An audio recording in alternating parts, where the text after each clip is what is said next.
Hi, ಇವತ್ತು ನಾನು ಮೆಂತೆ ಪರೋಟನ ಮಾಡ್ತಾಯಿದ್ದೀನಿ. ಇವತ್ತಿನ ವಿಡಿಯೋದಲ್ಲಿ ಯಾವ ರೀತಿ ಮಾಡೋದಂತ ಇವತ್ತು ವಿಡಿಯೋದಲ್ಲಿ ತೋರಿಸ್ತಾ ಇದ್ದೀನಿ. ಹೆಲ್ತಿ ಟೇಸ್ಟಿನೂ ಹೌದು, ಲಂಚ್ ಬಾಕ್ಸಿಗೆ ನಿಮ್ಮ ಮಕ್ಕಳಿಗೆ ಇಡ್ಬೋದು. ಸೊ ಇಲ್ಲಿ ನಾನು ಗೋಧಿ ಹಿಟ್ಟು ತೊಗೊಂಡಿದ್ದೀನಿ 1 ಕಪ್ನಷ್ಟು. ಆಮೇಲೆ ಅಚ್ಚ ಖಾರದ ಪುಡಿ ತೊಗೊಂಡಿದ್ದೀನಿ. ಆಮೇಲೆ ಅರಿಶಿನ ಪುಡಿ, ಜೀರಿಗೆ ಪುಡಿ, ಸ್ವಲ್ಪ ರುಚಿಗೆ ತಕ್ಕಷ್ಟು ಉಪ್ಪು ಹಾಕಿಬಿಟ್ಟು ಲಾಸ್ಟಿಗೆ ಒಂದು ಸ್ವಲ್ಪ ಎಣ್ಣೆ ಹಾಕಿಬಿಟ್ಟು ಚೆನ್ನಾಗಿ ಮಿಕ್ಸ್ ಮಾಡ್ಕೊತಾ ಇದ್ದೀನಿ. ಇವಾಗ ಮಿಕ್ಸ್ ಎಲ್ಲ ಮಾಡಿದ ಮೇಲೆ ನಾನು 1 ಟೇಬಲ್ ಸ್ಪೂನಷ್ಟು ಮೊಸರು ಹಾಕ್ತಾಯಿದ್ದೀನಿ. ಮೊಸರು ಹಾಕಿಬಿಟ್ಟು ನೆಕ್ಸ್ಟ್ ಇಲ್ಲಿ ಮೆಂತ್ಯ ಸೊಪ್ಪನ್ನ ಚೆನ್ನಾಗಿ ತೊಳೆದ್ಬಿಟ್ಟು ಸಣ್ಣದಾಗಿ ಹೆಚ್ಚಿಟ್ಕೊಂಡಿದ್ದೀನಿ. ಆಮೇಲೆ ಸ್ವಲ್ಪ ಕೊತ್ತಂಬರಿ ಸೊಪ್ಪನ್ನು ಹಾಕ್ತಾಯಿದ್ದೀನಿ.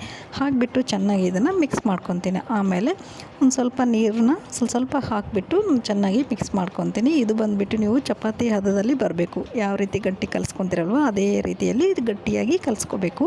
ಸೊ ಇದು ಗಟ್ಟಿಯಾಗಿ ಕಲಿಸ್ಬಿಟ್ಟು ಮೇಲೆ ಸ್ವಲ್ಪ ಎಣ್ಣೆ ಎಲ್ಲ ಚೆನ್ನಾಗಿ ಅಪ್ಲೈ ಮಾಡ್ತೀನಿ. ಅಪ್ಲೈ ಮಾಡಿಬಿಟ್ಟು ಒಂದು 10ರಿಂದ 15 ನಿಮಿಷ ನಾನು ನೆನೆ ಇಡೋಕ್ಕೆ ಬಿಡ್ತೀನಿ. ಒಂದು 10ರಿಂದ 15 ನಿಮಿಷ ಚೆನ್ನಾಗಿ ನೆಂದ ಮೇಲೆ ಇವಾಗ ಡಫ್ ರೆಡಿ ಆಯಿತು. ಇವಾಗ ಇದನ್ನು ಮೆಂತ್ಯ ಪರೋಟ ಮಾಡೋದು ರೆಡಿ ಆಯಿತು. ಇವಾಗ ಚೆನ್ನಾಗಿ ಸ್ವಲ್ಪ ರೌಂಡಾಗಿ ಹಿಟ್ಟನ್ನು ತೊಗೊಂಡು, ಚಪಾತಿ ಹಿಟ್ಟನ್ನು ತೊಗೊತಿರಲ್ಲ ಅದೇ ರೀತಿ ತೊಗೊಂಡು ನಾನು ಇವಾಗ ಸ್ವಲ್ಪ ಮೇಲೆ ಹಿಟ್ಟು ಹಾಕ್ಬಿಟ್ಟು, ಇವಾಗ ಚಪಾತಿ ಯಾವ ರೀತಿ ನಾವು ಉದ್ತೀವಿ ಅದೇ ರೀತಿ ನೀವು ರೋಲ್ ಮಾಡ್ಕೋಬೇಕು ನೀಟಾಗಿ.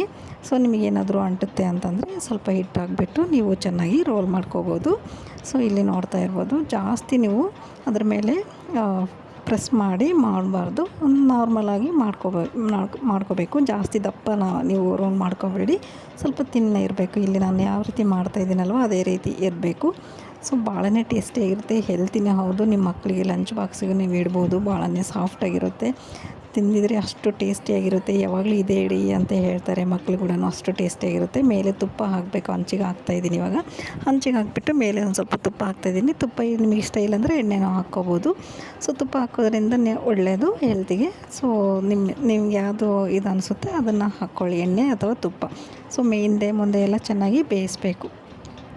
ಚೆನ್ನಾಗಿದೆಲ್ಲ ಬೆಂದ ಮೇಲೆ ನಿಮಗೆ ಮೆಂತ್ಯ ಪರೋಟ ರೆಡಿ ಆಯಿತು. ಇದನ್ನು ಮೊಸರು ಜೊತೆಗೆ ನೀವು ಟೇಸ್ಟಿ ಇರುತ್ತೆ. ಸೊ ಮೊಸರು ಜೊತೆಗೆ ನೀವು ತಿನ್ಬೋದು, ಮೊಸರು ಹಾಕ್ಕೊಂಡು ತಿನ್ಬೋದು. ಇದನ್ನು ಭಾಳನೇ ಟೇಸ್ಟಿಯಾಗಿರುತ್ತೆ. ನೋಡಿದ್ರಲ್ವ, ಇಷ್ಟೇ ಮೆಂತ್ಯ ಪರೋಟ ಮಾಡೋದು ಭಾಳನೇ ಈಸಿಯಾಗಿದೆ. ನೀವು ಕೂಡ ಮಾಡ್ಕೊಳ್ಳಿ. ಹಾಗೆ ಇದೇ ಥರದ ನಿಮಗೆ ರೆಸಿಪಿ ಬೇಕಂದ್ರೆ ನನ್ನ ಪೇಜ್ನ ಫಾಲೋ ಮಾಡಿ.